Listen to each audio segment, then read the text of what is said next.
दीपक मजुमदारनि पिरमुंगो फाशालो रामनगर विधानसभानि जयपुर आमसायाव रेली खालायग्रा हास्टेनि मंत्री अक्रा डॉक्टर मानिक साहा रेलिओ हिमानि जराव बिनि लगियो तंखा 7 रामनगर विधानसभानि कैंडिडेट दीपक मजुमदारनो खबै बीजेपीनि गुबुन अजमारक फाइनाय 19 एप्रिल सालमारिव खलायजाकनाय वेस्ट त्रिपुरा लोकसभा चंबारिनि भोट नाहारमुं T7 रामनगर विधानसभा चंबारिनि भोट नाहारमुं आबोनि बागै लोकसभा चंबारि T7 रामनगर विधानसभा चंबारिनो किथिंगै सालब्रुमनो हास्ते किथिंगै चंबारिनि पिरमुंगो हाबाव अंख लायजाक जत थंगोरों बदलनि असमारक चंबारिनि पिरमुंगो जत बदलनि बातायनाय रकनो उरकलगो तनै सकांगो हिमजाक वेस्ट त्रिपुरा लोकसभा आजुकथायनि बीजेपी बदलनि बातायनाय बिप्लब कुमार देबतै 7 रामनगर विधानसभानि कैंडिडेट दीपक मजुमदार आबो हाइकेनो दीपक मजुमदारनि पिरमुंगो फाशालो रामनगर विधानसभानि जयपुर आमसायाव रेली खालायग्रा हास्टेनि मंत्री अक्रा डॉक्टर मानिक साहा रेलिओ हिमानि जराव बिनि लगियो तंखा 7 रामनगर विधानसभानि कैंडिडेट दीपक मजुमदारनो खबै बीजेपीनि गुबुन अजमारक पिरमुंगनि जराव कक्तमा थुमनाय रकबाय कक्सानानि थांगै 7 रामनगर विधानसभानि कैंडिडेट दीपक मजुमदारनि सामुं हुमुंनो ताबुकनि सिमिनो खाफुरजाकमानि कक्साका हास्टेनि मंत्री अक्रा डॉक्टर मानिक साहा আমরা সবাই তো জানি যে আমাদের যে উপনির্বাচন রামনগরে হচ্ছে 7 রামনগরে এবং ভারতীয় জনতা পার্টির যাকে আমরা মনোনয়ন দিয়েছি এই শুধু অত্র এলাকায় নয় সমস্ত ত্রিপুরাবাসী জানে কিরকম সজ্জন ব্যক্তি এবং কাজের ব্যক্তি আগরতলা মিউনিসিপাল কর্পোরেশনের উনি মাননীয় মেয়র এবং কাজের মাধ্যমে উনি কিন্তু মানুষের হৃদয় জয় করে নিয়েছে শুধু তাই নয় ভারতীয় জনতা পার্টির যারা কার্যকর্তারা আছেন আমাদের যারা সর্ব স্তরের যত কার্যকর্তারা আছেন সবাই কিন্তু ওনাকে অত্যন্ত শ্রদ্ধার সাথে দেখেন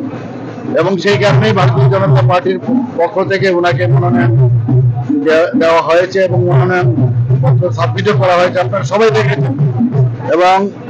আগামী 19 এপ্রিল এখানে যে আমাদের পশ্চিম আসনে নির্বাচন সেই নির্বাচনে একসাথেই উপনির্বাচন হবে আমাদের সবার আদরণীয় প্রিয় সুমুদা যাকে বলতাম সুরজিৎ দত্তর অকাল প্রয়াণের যে শূন্যস্থান সেই শূন্যস্থান তো পূরণ হওয়ার নয় কিন্তু আমরা জানি যে দীপক বাবু যে এই জায়গাটা উনি অনেকাংশে যে গ্যাপ আমাদের মধ্যে সৃষ্টি হয়েছে সেই গ্যাপটা উনি পূরণ করতে পারবেন আজকে গতকালও এখানে একটা নির্বাচনী সভা হয়েছে সেখানে আপনারা দেখেছেন এখানে বেশ মাইনরিটি সম্প্রদায়ের লোকেরা এখানে বাস করেন এবং তারাও কিন্তু উনাকে সমর্থন জানাচ্ছেন প্রচুর পরিমাণে লোক এসে আজকে আমরা এখানে এসেছি সমস্ত এই এলাকার যারা মাইনরিটি সম্প্রদায়ের আছেন তাদের প্রতিটা ঘরে যাবো আমরা রোড শো হবে এবং সবার কাছে আবেদন আমরা করবো যে মোদিজি আপনাদের কাছে পাঠিয়েছেন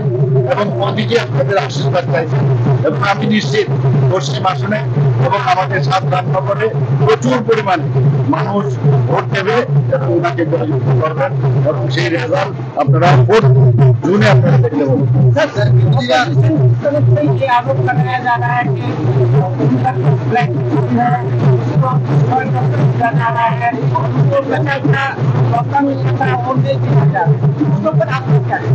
उनके पास कोई इशू है नहीं अभी खाली कांग्रेस भवन में या सीपीएम का भवन में और सीपीएम का लीडर जो है कांग्रेस भवन में पहुंच जाते हैं और सीपीएम का लीडर कांग्रेस का लीडर सीपीएम का भवन उनका जो ऑफिस है वहां पहुंच जाते हैं और बैठे बैठे खाली आप लोगों को बुलाते हैं और वहां पर अपना खाली प्रेस कॉन्फ्रेंस से करते रहते हैं और कहाँ से उनका फेस्टून और ये सब कहाँ से लगाएंगे उनका फेस्टून में क्या लेके जाएंगे क्या बताएंगे उनके पास कोई इशू है नहीं है खाली फोटो छपाने से कोई कुछ काम नहीं होगा भारतीय जनता पार्टी हमारा मोदी जी का इतना काम है काम लेके हम लोग सबके सामने जाते हैं हम लोग इसलिए जाते हैं क्योंकि हमारे पास इतना काम मोदी जी गारंटी का जो काम हमेशा बोलते हैं और गारंटी के साथ काम किया है वो लेके हम लोग जा रहे हैं साथ ही साथ राज्यों का भी जिस तरह हम लोग बात किए हैं और वो काम किया है ये लेके हम लोग जा रहे हैं उनके पास फेस्टून का क्या मायने रखता है ये सब जानबूझ कर ये सब इशू बना रहे हमारे तरफ से तो कोई दिक्कत नहीं है हम तो अपना जो सीधा हम लोग चलने वाले आदमी हैं और जनता के लिए काम करना चाहते हैं, उस दिशा पर हम लोग जा रहे हैं। স্যার বিরোধীরা আরেকটা প্রচার করছে যে ঘরে ঘরে যাচ্ছে তারা ভোটের জন্য, সেখানে গিয়ে বলছে যে যদি বিজেপি আসে মানে মুসলমান যারা রয়েছে মাইনরিটি রয়েছে তাদেরকে পুনরায় বাংলাদেশ পাঠিয়ে দেওয়া হবে, সেই বিষয়ে এগুলো দেখুন আগেও বলেছে ওরা, 2018 সময় বলেছে, আবার 2019 সময় বলেছে। এখানে মাইনরিটি কোথায় চলে গেছে আপনারা বলুন। এবং মাইনরিটি সম্প্রদায়ের প্রচুর লোক এখন আমাদের ভারতীয় জনতা পার্টির সাথে যুক্ত হচ্ছে। আমাদের মাইনরিটি মোর্চা ভালো কাজ করছে। সব মানুষ বুঝতে পারছে যে সবকা সাথ সবকা বিকাশ, বিশ্বাস আর প্রয়াস সেটা একমাত্র মোদিজি রাখতে পারবে। এর আগে তো তাছাড়া এই মাইনরিটি সম্প্রদায়ের অনুন্নয়ই ছিল এতদিন ধরে, ওদেরকে গরিব বানিয়ে রাখা হয়েছিল, ভোট বাক্সে পরিণত করেছিল ওরা। কিন্তু এখন কিন্তু আমরা যেটা মোদিজি বারবার বলছেন, সব সম্প্রদায়কে আমরা নিয়ে আমরা যাতে ডেভেলপ করতে পারি, তাদের আর্থসামাজিক উন্নয়ন করতে পারি, সেই দিশায় বিভিন্ন স্কিম আছে। এদেরকে প্রি মেট্রিক, পোস্ট মেট্রিক যারা ছেলে মেয়েরা আছে তাদের পড়াশোনার জন্য সেখানে আমরা সেইভাবে অনুদান দেওয়া হচ্ছে। ওনারা সামনের দিকে যাতে এগিয়ে যেতে পারে তার জন্য মোদিজি বহু স্কিম করেছে, আমরাও প্রচুর স্কিম করেছি। তাহলে এইগুলো বলে লাভ হবে না। এবং মোদিজির আজকে G20-তে আপনারা দেখেছেন সমস্ত জায়গায় যেখানে আমাদের মুসলিম কান্ট্রিগুলো, সেখানেও মোদিজিকে সবাই সাদরে আহ্বান জানাচ্ছেন, সাদরে ওনাকে সম্মান দিচ্ছেন, আপনারা দেখছেন। তো এইগুলো বলে কোনো কাজের কাজ কিচ্ছু হবে না। আর মানুষ বুঝে গেছে যে মোদিজি একমাত্র দেশকে রক্ষা করতে পারবে, ধর্মীয় স্থানগুলো রক্ষা করতে পারবে এবং আর্থসামাজিক উন্নয়ন করতে পারবে, সেই দিশায় আমাদের কাজ করছে। এইসব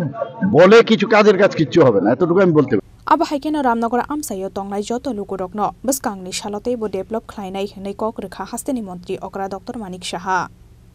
Razakor Agulini Shimi Pranapnikok Tum, Chini Korang.